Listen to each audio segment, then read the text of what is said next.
నమస్తే, welcome to Suman TV. జ్ఞానదంతం అంటే ఏంటి? ఈ జ్ఞానదంతాలు అనేవి ఎందుకు వస్తాయి? జ్ఞానదంతాలు వచ్చిన ప్రతి ఒక్కరు కూడా వీటిని ఖచ్చితంగా తీయించుకోవాల్సిన అవసరం ఉంటుందా? వీటి ప్రొసీజర్ ఏ రకంగా ఉంటుంది? ఈ విషయాన్ని తెలియజేసేందుకు మనతో పాటు ఉన్నారు ఎఫ్ఎంఎస్ ఇంటర్నేషనల్ డెంటల్ సెంటర్ నుంచి ఓరల్ మాక్సిలోఫేషియల్ సర్జన్ డాక్టర్ శశాంక్ గారు. Hello sir. హలో సార్, ఇప్పుడు జ్ఞానదంతాలు కొంతమందికి అన్ని పళ్ళు వచ్చేసిన తర్వాత జ్ఞానదంతం వస్తే మాకు చాలా జ్ఞానం వచ్చేసింది అనే దీంట్లోనే ఆ జ్ఞానదంతాలు తీయించుకోవద్దు అని పెద్దలు చెప్తూ ఉంటారు, అని తీయించుకోవడం మానేస్తూ ఉంటారు. నిజానికి జ్ఞానదంతం అనేది ఎందుకు వస్తుంది? జ్ఞానదంతం అనేది అవేమి ఎక్స్ట్రా సెట్ ఆఫ్ పళ్ళు కాదమ్మా. మనం ఉన్న డెంటిషన్లోనే వచ్చే లాస్ట్ మోలార్స్, థర్డ్ మోలార్స్, అవి 16-17 ఇయర్స్కి ఎరప్ట్ అవుతాయి ఓరల్ క్యావిటీలోకి. అవి వచ్చిందాన్ని ఆ ఏజ్లో మేబీ జ్ఞానం అనేది తెలుస్తుందేమో అన్న ఉద్దేశంలో జ్ఞానదంతాన్ని పేరు దానికి పెట్టడం జరిగింది. It's they are normal set of teeth, normal పళ్ళే, అవేమి ఎక్స్ట్రా పళ్ళు కాదు.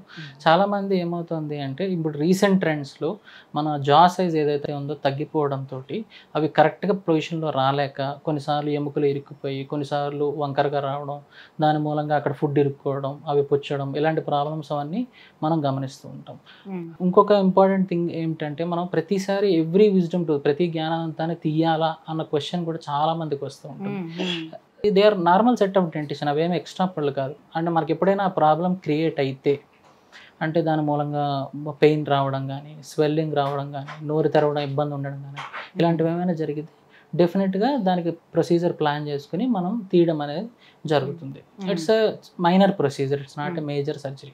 కానీ కొన్ని అదర్ కంట్రీస్లో సార్ మనం చూసుకుంటే జ్ఞానదంతం ఎలా వచ్చినా కూడా ఖచ్చితంగా వాటిని తీయించేస్తారు. అది ఖచ్చితంగా వెళ్ళి తీయించాలి అని తీయించేస్తూ ఉంటారు. ఎందుకని? చాలామంది మనం యూరోపియన్ కంట్రీసే తీసుకున్నాం అనుకోండి, వాళ్ళు ఏంటంటే చాలామంది హైపోథెసిస్ ఏమిటి అంటే ఈ విజ్డమ్ టూత్ వచ్చి ప్రాబ్లం వచ్చేంత వరకు వెయిట్ చేయడం ఎందుకు, ఆ టూత్ బడ్స్ కనపడినప్పుడే తీసేస్తే సింపుల్గా అయిపోతుంది కదా అని చాలామంది యూరోపియన్ కంట్రీస్లో వీళ్ళందరూ చాలా ఫాలో అవుతూ ఉంటారు. బట్ నాట్ నెసెసరీలీ వాళ్ళ పాపులేషన్కి, వాళ్ళకున్న ఫెసిలిటీస్కి, హాస్పిటల్స్కి they can go ahead with that, అట్లా చేసుకుంటూ వెళ్ళొచ్చు. బట్ 130 crores పాపులేషన్ ఉన్న ఇండియా లాంటి కంట్రీలో కనపడిన ప్రతి వాళ్ళకి మనం పన్ను తీసేస్తామంటే దట్స్ నాట్ కరెక్ట్.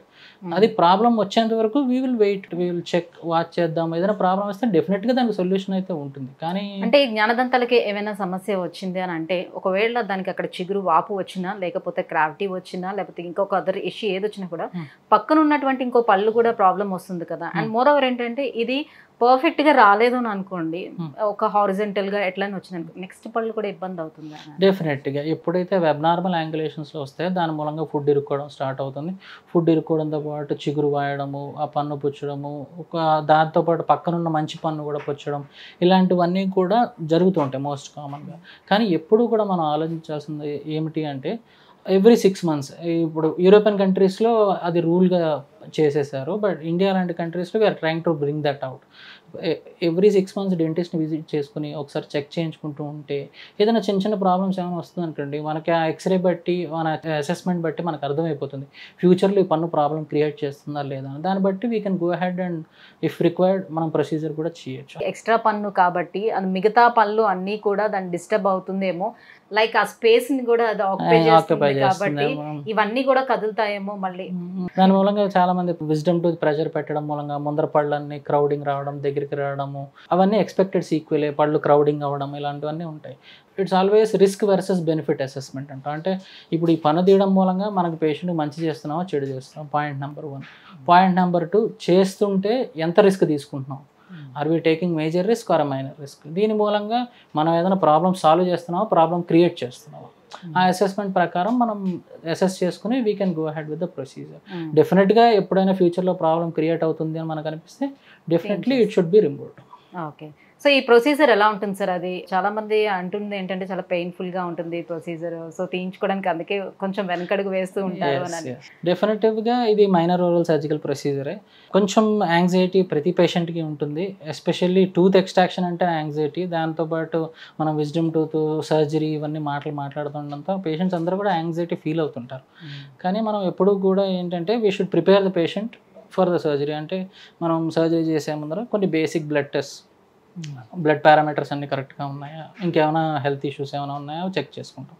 చెక్ చేసుకున్నాక యాంటీబయాటిక్ పెయిన్ కిల్లర్ ఇచ్చి కొంచెం పెయిన్ లెవెల్స్ ఎట్లా ఉన్నాయి అవన్నీ చెక్ చేసుకు ఈ ప్రొసీజర్ ఆఫ్ అసెస్మెంట్లో పేషెంట్ యాంగ్జైటీ లెవెల్స్ కూడా మనం ఆలోచించుకోవాలి. ఎందుకంటే హైలీ యాంగ్షియస్ పేషెంట్, బాగా యాంగ్జైటీగా ఉన్నవాళ్ళు అంటే ఈ ప్రొసీజర్ 40 minutes 50 minutes పడుతుంది. ఈ ప్రొసీజర్ టైంలో వాళ్ళు చైర్లో కూర్చోగలరా అంతసేపు, యాంగ్జైటీ మూలంగా ఇంకేమైనా టెన్షన్ పెడతారు. ఎందుకంటే మనం ప్రొసీజర్ చేసేటప్పుడు పేషెంట్ ఈ most of the time wisdom tooth extraction local అనస్థీషియాలోనే చేస్తాం. లోకల్ అనస్థీషియా అంటే ఒక చిన్న ఇంజెక్షన్ ఆ ఏరియాలో ఇస్తాము, ఆ ఏరియా మొత్తం నంబ్ అయిపోతుంది. బట్ నంబ్ అయిపోయినా సరే చాలామంది మాకు తిమ్మిరి ఎక్కలేదు, పెయిన్ వస్తుంది, ఇలాంటివన్నీ చెప్తూ ఉంటారు. అంటే most important thing prepare the patient for surgery. అంటే మీరు సర్జరీ చేసేటప్పుడు మీకు పెయిన్ ఉండదండి, మీకు ప్రెషర్ అనిపిస్తూ ఉంటుంది, మీకు ప్రొసీజర్ చేస్తున్నట్టుగా తెలుస్తుంది. ఎందుకంటే మీరు కాన్షియస్గా ఉంటారు, మీరు కూర్చుని ఉంటారు, ఏం జరుగుతుంది అనస్థీషియా ఓన్లీ ఫర్ ఇక్కడ వరకు మాత్రమే పనిచేస్తుంది, ఆ ఏరియా లోకల్ అనస్థీషియా ఇస్తాం. లేదు ఇంకా some patients highly anxious patients, uncooperative patients, కొంతమంది స్పెషల్ పేషెంట్స్, చాలామంది కోఆపరేట్ చేయలేరు, మన ఇన్స్ట్రక్షన్స్ వాళ్ళు తీసుకోలేరు అన్న వాళ్ళని ఆబ్వియస్లీ జనరల్ అనస్థీషియాలో చేయొచ్చు. దానికి బేసిక్ జనరల్ అనస్థీషియాకి ప్రిపేర్ చేయడం చేసుకుని మా ఆపరేషన్ థియేటర్కి తీసుకువెళ్ళి అనస్థీషియా ఇచ్చి కంప్లీట్గా సెడేట్ చేసేసాక ప్రొసీజర్ చేసేసేయచ్చు. అప్పుడైతే ఒక పన్ను తీసే బదులు ఆల్ విజ్డమ్ టూత్ ఏమైనా ప్రాబ్లం ఉంటే అవన్నీ తీసేసి తర్వాత ఐసీయూకి షిఫ్ట్ చేసి రికవర్ అయ్యాక పేషెంట్ని. అంటే ఇక్కడ అనస్థీషియా ఇచ్చేటప్పుడు వాళ్ళకి ఇంకా మాకు పెయిన్ తెలుస్తుంది అని అనేటప్పుడు దాన్ని అనస్థీషియా మళ్ళీ ఏమైనా డోస్ పెంచి ఇవ్వడం అలాంటి డెఫినెట్గా స్టాండర్డ్గా మనం 2.5 ml ఆఫ్ అనస్థీషియా ఈ సఫిషియంట్, సరిపోతుంది ఏ పన్ను తీయడానికైనా సరే. లేదు ఇంకొంచెం పెయిన్ ఎక్స్పీరియన్స్ అవుతుంది అంటే, ఎందుకంటే కొంత అనస్థీషియా కూడా రెస్పాండ్ అయ్యే పేషెంట్స్ ఒక్కొక్కరు వాళ్ళు ఒక్కొక్కలా ఉంటారు. కొంతమంది చీక్లో ఫ్యాట్ టిష్యూ ఎక్కువ ఉందనుకోండి, బుగ్గలు బాగా ఉన్నవాళ్ళు, అలాంటి వాళ్ళు ఏముందంటే అనస్థీషియా ఇవ్వగానే ఎక్కువ అనస్థీషియా ఫ్యాట్ టిష్యూలోకి వెళ్ళిపోతుంది, సో నర్వ్ దగ్గర ఎక్కువ ఉండదు. అలాంటి వాళ్ళల్లో డెఫినెట్గా చేస్తున్నప్పుడు పెయిన్ అంటుంటారు. మనం పేషెంట్ని అసెస్ చేసేటప్పుడు ముందర ఇదే చూస్తాం, చీక్స్ ఎట్లా ఉన్నాయి, మౌత్ ఓపెనింగ్ ఎట్లా ఉంది, యాక్సెస్ చేయగలమా లేదా, ఎంత డిఫికల్ట్ ప్రొసీజర్, అవన్నీ చూసినప్పుడు ఓకే ఫైన్ అనస్థీషియా ఇచ్చి. ఈ టీత్ అనేది పాడైపోయింది కాదు, సో చాలా గట్టిగా ఉంది టీత్, సో నార్మల్ గా ఉంది, దాన్ని తీయించాలి, కాకపోతే డైరెక్షన్ సరిగ్గా లేదు, దానివల్ల ఇష్యూస్ వస్తాయని తీయించేస్తున్నాం అనుకోండి, అప్పుడు దానికి చాలా ప్రెషర్ పెట్టాల్సి వస్తుంది. ఇప్పుడు పాడైపోయిన టీత్ కి నార్మల్ గా బాగున్న టీత్ కి డిఫరెన్స్ ఉంటుంది కదా, సో అది లోపలికి బాగా పట్టుకొని పాతుకొని ఉంటుంది కాబట్టి ప్రెషర్ బాగుంటుంది. ఈ ప్రెషర్ పెట్టి మీరు తీసే క్రమంలో నర్వ్స్ ఏమైనా ప్రాబ్లం వచ్చే అవకాశం? Infected tooth, natural tooth. Infected tooth మీరు అన్నట్టుగా ఇప్పుడు ఏదైనా పుచ్చుండి చుట్టూ ఎముకల ఇన్ఫెక్షన్ అయితే పన్ను కొంచెం లూజ్ అవుతుంది, సో తీయడం కొంత ఈజీగానే అయిపోవచ్చు. But perfectly healthy tooth wrong యాంగులేషన్లో వచ్చింది, తీయాలి. అలాంటప్పుడు కూడా there are techniques of removal. అంటే ఆ టూత్ని ఏదైతే ఉందో బోన్ ఎక్కువ ట్రిమ్ చేస్తే ఎముక వీక్ అవుతుంది, ఫ్యూచర్లో ఎముక విరిగే అవకాశం కూడా ఉంటుంది.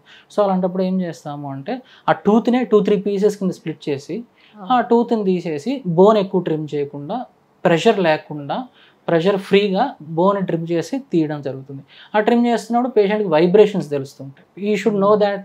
అంటే మీకు ప్రొసీజర్ చేస్తున్నప్పుడు ఏదో వైబ్రేషన్స్ ఉంటుంటాయండి, డ్రిల్లింగ్ లాగా అనిపిస్తూ ఉంటుంది, కంగారు పడద్దు అని మనం చెప్తే సరిపోతుంది. It's not major thing. Because ఎప్పుడూ కూడా మాకు సర్జరీలో చెప్పేది ఒకటే, బోన్ పేషెంట్ది, పన్ను నాది. సో టూత్ నేను ఎన్ని పీసులైనా చేసి తీసుకోవచ్చు, కానీ పేషెంట్ బోన్ సేవ్ చేయాలి, దానికి టెక్నిక్ మాడిఫై చేసుకుంటే సరిపోతుంది. ఎంతసేపు సార్ టైం టేకన్ తీసుకుంటుంది ఈ ప్రొసీజర్? జనరల్గా ఎంత డిఫికల్ట్ కేసు అయినా సరే మ్యాక్సిమం 1 hour అండి. ఎందుకంటే మనం వచ్చే అనస్థీషియా 1.5 hour వరకు పనిచేస్తుంది. 90 minutes స్టాండర్డ్ అనస్థీషియా పనిచేస్తుంది. 2.5 ml 1.5 hour వరకు పనిచేస్తుంది. సో 1 hourలో అయిపోతుంది. Yes, there are some cases, కొన్ని సిచ్యువేషన్స్లో స్టక్ అవుతాం, మధ్యలో స్టక్ అయినప్పుడు మనం టైం ఎక్స్టెండ్ అవుతుంది. సో ఇవన్నీ కూడా మనం ఎక్స్రే తీసుకుని పేషెంట్ ప్రిపేర్ చేసేటప్పుడు హౌ డిఫికల్ట్ ఈజ్ ఎక్స్ట్రాక్షన్, ఎంతసేపు పడుతుంది, అవన్నీ మనం పేషెంట్కి చెప్పాలి. We should also be prepared. మేము కూడా కన్విన్స్ అయ్యి ఈ టైంలో అవ్వాలి అని మనం డిసైడ్ చేసుకుని సర్జరీకి వెళ్ళాలి. బికాస్ వన్స్ సర్జరీ స్టార్ట్ చేశాక there is no thinking process. Surgery ముందర మనం ప్లాన్ చేసుకుని వెళ్ళాలి, అంతేగాని అక్కడ థియేటర్లోకి వెళ్ళాక ఏం చేయాలన్న ఆలోచన ఎప్పుడు ఉండకూడదు. సో జనరల్లీ చిగురిని కట్ చేసి మీరు దంతాన్ని తీస్తారు కాబట్టి, సో ఆ సర్జరీ ప్రొసీజర్లో సో బ్లడ్ లాస్ అనేది కూడా ఉంటుందా? ఫర్దర్గా ఎలాంటి ప్రికాషన్స్ వాళ్ళు తీసుకోవాలి? స్టాండర్డ్ ప్రొసీజర్ అమ్మ, అనస్థీషియా ఇచ్చాక గమ్స్ ఓపెన్ చేస్తాము. ఓపెన్ చేసి ఆ పన్నును కవర్ అయ్యే బోన్ ఏదైతే ఉందో దాన్ని ట్రిమ్ చేస్తాము. టూత్ని 2-3 పీసెస్ కింద తీస్తాము. తీసేసి నీట్గా క్లీన్ చేసి స్టిచెస్ వేసేస్తాం. బ్లడ్ లాస్ ఎస్ ఉంటుంది, but maximum 5 to 10 ml, which we don't need to do any. Body ఆటోమేటిక్గా కాంపన్సేట్ చేసేసుకుంటుంది, బాడీ ఆటోమేటిక్గా వాటర్ రీఅబ్జర్వ్ చేసుకుని అది కాంపన్సేట్ అయిపోతుంది. టిల్ డేట్ ఇన్ని ప్రొసీజర్స్లో I have never seen any patient ఎంత బ్లీడింగ్ అయితే నేనైతే సో చూడలేదు. హీల్ అవ్వడానికి ఎన్ని రోజులు హీలింగ్ మినిమం 7 to 10 days అండి. 7 to 10 days లో కుట్టు తీసేసేయచ్చు, చిగురు మూసుకుపోతుంది. హీలింగ్ లో కూడా 2 రకాలు ఉంటాయి, ప్రైమరీ హీలింగ్ అంటాం, సెకండరీ హీలింగ్ అంటాం. ప్రైమరీ హీలింగ్ అంటే చిగుళ్ళు మానిపోయేది ప్రైమరీ హీలింగ్ 10 days లో జరిగిపోతుంది. ఆ పన్ను తీసేసిన చోట బోన్ ఫార్మ్ అవడం అనేది అది 3 to 4 months లో జరుగుతుంది. అది మనల్ని ఏం డిస్టర్బ్ చేయదు, it will take its own course. సాధారణంగా బీపీ, షుగర్, గుండె జబ్బులు ఇలాంటి ఎవరైనా ప్రాబ్లమ్స్ ఏమైనా ఉంటే వాళ్ళు తీయించుకోవచ్చు అంటారా? ప్రతి పేషెంట్ మనం ప్లాన్ చేసుకుంటున్నప్పుడు మెడికల్ హిస్టరీ అంటాం, వాళ్ళ మెడికల్ ఇష్యూస్ ఏమైనా ఉన్నాయా, డయాబెటిక్, హైపర్టెన్సివ్, లేకపోతే ఇంకేమైనా కిడ్నీ ప్రాబ్లమ్స్ ఉన్నాయా, లివర్ ప్రాబ్లమ్స్ ఉన్నాయా, ఇవన్నీ మనం చెక్ చేసుకుంటూ ఉంటాం. చెక్ చేసుకున్నాక ఆఫ్టర్ ఆల్ దీస్ థింగ్స్ మనం బేసిక్ బ్లడ్ టెస్ట్లో మనకు అర్థమైపోతుంది whether this patient is fit for surgery or not. దాన్ని బట్టి మనం మెడిసిన్స్ స్టార్ట్ చేసుకుని, అండ్ ఇప్పుడు షుగర్ గురించి మాట్లాడాలి అంటే షుగర్ పేషెంట్స్లో మనందరికీ తెలుసు వూండ్ హీలింగ్ కొంచెం లేట్ అవుతుందని. సో అలాంటి వాళ్ళలో మనం ఏం చేసుకుంటామంటే HbA1c అంటాం, 3 months average blood sugar average check చేసుకుంటాం. 3 monthsలో if it is under control 6, 7, 8, 9 అలా రీడింగ్స్ వస్తుంటాయి. HbA1c 7 ఉన్నా 8 ఉన్నా పర్వాలేదు, we can manage the patient. But the thing is uncontrol diabetic పేషెంట్స్లో ఏమవుతుందంటే మనం సర్జరీ అటెంప్ట్ చేశాక వీఆర్ వెల్కమింగ్ ఫర్దర్ కాంప్లికేషన్స్. అంటే అది హీలింగ్ ఎక్కువ రోజులు పట్టడము, చీమ్ పట్టే అవకాశము, ఇలాంటి సెకండరీ ప్రాబ్లమ్స్ ఉన్నాయి. ఇవన్నీ కూడా మనం ప్రీ ఆపరేటివ్ అసెస్మెంట్లో మనం చెక్ చేసుకుని దాన్ని బట్టి we will go head with the procedure. Heart patients చాలామంది స్టంట్లు ఇవన్నీ ఉన్నవాళ్ళు బ్లడ్ థిన్నర్స్ వాడుతూ ఉంటారు. అప్పుడు కార్డియాక్ కన్సెంట్ అంటాం. మనం కార్డియాలజిస్ట్ని అడిగి ఈ బ్లడ్ థిన్నర్స్ ఆపచ్చా ఆపకూడదా, ఆపితే ఎన్ని రోజులు ఆపాలి, ఎప్పుడు మనం సర్జరీ ప్లాన్ చేసుకోవాలి, సర్జరీ అయ్యాక ఎప్పుడు మళ్ళీ రీస్టార్ట్ చేసుకోవాలి, ఇవన్నీ కూడా అసెస్ చేసుకుని మనం ప్రొసీజర్కి వెళ్ళచ్చు. రీసెంట్ టైమ్స్లో చాలామంది కార్డియాక్ పేషెంట్స్, చాలామంది లివర్ ఇష్యూస్ ఉన్నవాళ్ళు, కిడ్నీ ఇష్యూస్ ఉన్నవాళ్ళు వీళ్ళందరూ వస్తుంటారు. బట్ వాళ్ళందరూ కూడా for example kidney transplant. So అలాంటి వాళ్ళకి లోకల్ అనస్థీషియా కాకుండా జనరల్ అనస్థీషియా ఇచ్చి చేసేస్తారా? లోకల్లోనే చేయొచ్చు అమ్మా. Local anaesthesia is very safe, ఎప్పుడూ కూడా రిస్క్ అనేది లేదు.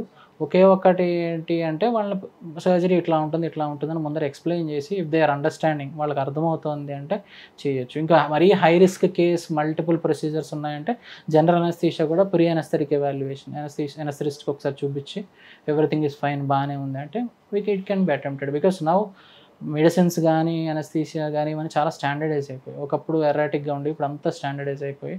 So it is very safe procedure, మనం రిస్క్ లేకుండానే అటెంప్ట్ చేయొచ్చు. ఓకే. సో ఎనీ డెంటల్ సెంటర్కి వెళ్ళేటప్పుడు ప్రత్యేకంగా ఈ జ్ఞానదంతాలను తీయించుకోవటానికి ఓరల్ మ్యాక్సిలో ఫేషియల్ సర్జన్ అయితే ఖచ్చితంగా ఉన్నారో లేదో అని తెలుసుకోవాల్సి ఉంటుంది. సో ఎవరితో పడితే వాళ్ళతో మనం తీయించుకోకూడదు. అట్లానే ఇది is nothing hard and fast rule అమ్మా, అట్లా ఏం లేదు. కాకపోతే ఎప్పుడు కూడా ఏంటంటే ఒకే ఫీల్డ్లో 3 years, 4 years, 5 years ట్రైన్ అయి ఉన్నారంటే వాళ్ళ ట్రైనింగ్ ఒకటి ఇంపార్టెంట్. సెకండ్ థింగ్ ఎన్ని కేసులు చేశారు అన్నది కూడా. So they have done multiple number of cases. So ఆ పేషెంట్ ఎక్స్పోజర్ ఉంటుంది, తన సైడ్ నుంచి కూడా he will encounter some complications. So complications వచ్చినప్పుడు ఎలా హ్యాండిల్ చేసామన్న ఎక్స్పీరియన్స్ కూడా తన దగ్గర ఉంటుంది. So that is a safe వే. ఇప్పుడు ఏదైనా మనం కేసు చూస్తున్నప్పుడు ఓకే రిస్క్ ఎంత ఇన్వాల్వ్ అయ్యింది, బెనిఫిట్ ఎంత ఉంది, సో అది మనం పేషెంట్ క్లియర్గా ముందరే చెప్తాం. రిస్క్ ఎక్కువ ఉండి బెనిఫిట్ ఏం లేదనుకోండి, యువర్ చాయిస్ సార్ అని చెప్తాము. లేదు ఇట్ షుడ్ బి డన్ అంటే ఇట్ షుడ్ బి డన్ అంటే చేయొచ్చు, కానీ రిస్క్ అసెస్మెంట్ చేసుకొని చేయొచ్చు. Particularly we are trained in this speciality కాబట్టి అది దాంట్లో రిస్క్ ఎంత ఉందని మనకి ఈజీగా అర్థమైపోతుంది. Thank you so much sir. So జ్ఞానదంతాలు ఎందుకు వస్తాయి, సో ఎంత సేఫ్గా వాటిని రిమూవ్ చేసుకోవచ్చు, ఎలాంటి ట్రీట్మెంట్స్ అందుబాటులో ఉందనే విషయం తెలియజేసినందుకు థ్యాంక్ యూ.